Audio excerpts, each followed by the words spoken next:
বোনদের জন্য একটা বড় ধরনের অবস্টেকেল আছে, তাহলে যে একটা মেনস্ট্রুয়েশন মান্থলি সাইকেল, যেটা হায়েজ, এটা তাদের একটা বড় ধরনের ওইখানে একটা সমস্যা হতে পারে। এটা নিয়ে কোনো টেনশন করার কোনো কারণ নেই। এটা তো আল্লাহ সুবহানাহু ওয়া তাআলা মায়েদের জন্য এই ব্যবস্থা করে দিয়েছেন যেন আমরা জন্ম নেই। এটা সিস্টেম না থাকলে তো আমরাই জন্মই নিতাম না। অতএব সিস্টেমের মাধ্যমে আল্লাহ সুবহানাহু ওয়া তাআলা আমাদের জন্মের ব্যবস্থা করে দিয়েছেন।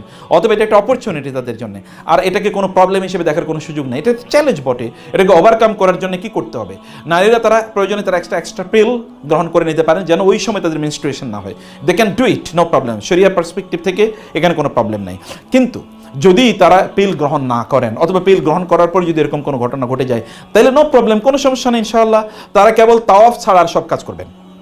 আরাফাতে অবস্থান করবেন, মুজদালিফে অবস্থান করবেন, মিনায় অবস্থান করবেন, কেবল কি করবেন না?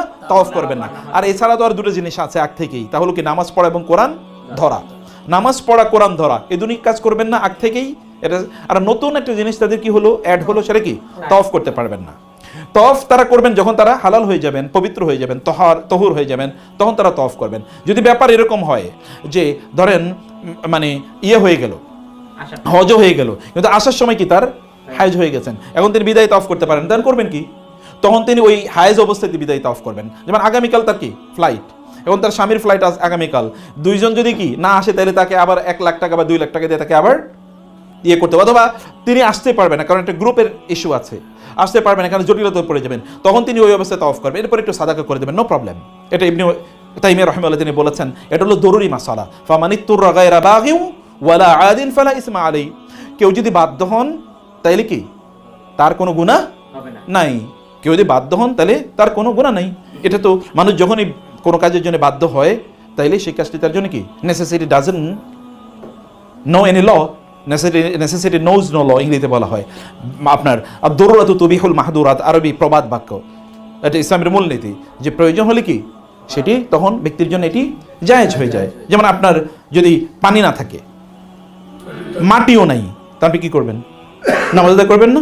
এমনি নামাজ আদায় করবেন অপবিত্র অবস্থায়। আচ্ছা, যেমন জামা কাপড় কিছুই নেই, তিনি কি করবেন? সালাত পড়তে হবে না, কেমনে পড়বে? এই উলঙ্গ অবস্থায় কেমনে বসে বসে পড়বে? এই উলঙ্গ অবস্থায়, অথবা উলঙ্গ অবস্থায় নামাজ পড়া জায়েজ না। উলঙ্গ অবস্থায় নামাজ পড়া জায়েজ নেই। মহিলাদের এখানে একটা বড় ইস্যু আছে। মহিলারা যখন নামাজ আদায় করে তখন তাদের নামাজের ড্রেস কি এমনি নর্মাল ড্রেসেই, অতএব নামাজের জন্য কোনো শিথিলতা নাই। যেমন অনেক মহিলারা তারা যখন নামাজ আদায় করতে যান তখন তাদের সামনে চুল বের হয়ে যায়। সামনের চুল যদি বের হয় তার নামাজ হবে? নামাজই হবে না। আপনারা বুঝতে পারছেন ঘটনা? তারা ভাইয়েরা ভালো করে শুনুন, বাসায় গিয়ে ভাবিদেরকে বলবেন, বোনরা ভালো করে শুনুন। আপনি যখন নামাজে দাঁড়াচ্ছেন আপনার সামনের চুল যদি বের হয়ে যায়, অথবা আপনার যদি গলা বের হয়ে যায়, অথবা আপনার পেছনের খোপা থেকে বের হয়ে গেছে চুল এদিক দিয়ে নিচে, আপনি এমন একটা পড়েছেন, মাথায় পড়েছেন, ওড়না পড়েছেন, পেছনের চুল বের হয়ে গেছে, কোনো পুরুষ দেখুক নাহলে না দেখুক, আপনার নামাজই হবে না।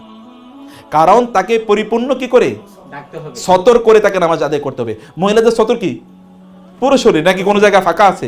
নো, পুরো শরীর। পুরুষদের সতর নাভি থেকে কি হাঁটু পর্যন্ত।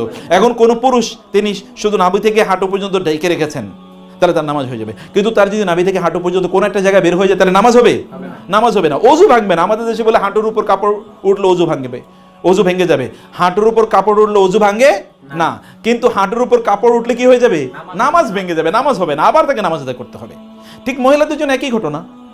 মহিলাদের তাদের কি পায়ের পাতা এটা কি ঢেকে থাকবে কিনা? হ্যাঁ, আমি বলেছি ঢেকে থাকবে, যদিও হাদিসে এই ব্যাপারে কথা আছে যে ঢেকে রাখতে হবে, এটাই সহি, সবচেয়ে বিশুদ্ধ হাদিস। যদিও ওলামায়ে কেরামের কিছু ইখতিলাফ আছে, কিন্তু আমি বলেছি না, আপনি ঢেকে রাখবেন।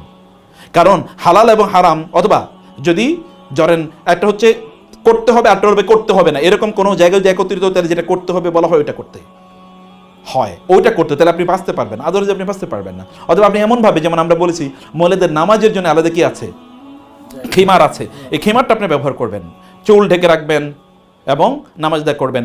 যদি এমন হয় যে মহিলারা, তারা তো আমরা বলেছি এমনি তারা মুখ ঢেকে রাখবেন, পরপুরুষ সামনে আপনি যখন নামাজ আদায় করবেন আর মহিলাদের এরিয়াতে যদি আপনি পড়েন তাহলে তোর কোনো প্রবলেম নাই, তখন আপনি মুখটা খোলা রাখতে পারেন, হাত খোলা রাখতে পারেন, কিন্তু পা আপনি ঢেকে রাখবেনই এবং মাথার সহ অন্যান্য গোটা শরীরের অঙ্গ প্রত্যঙ্গ ঢেকে রাখবেন।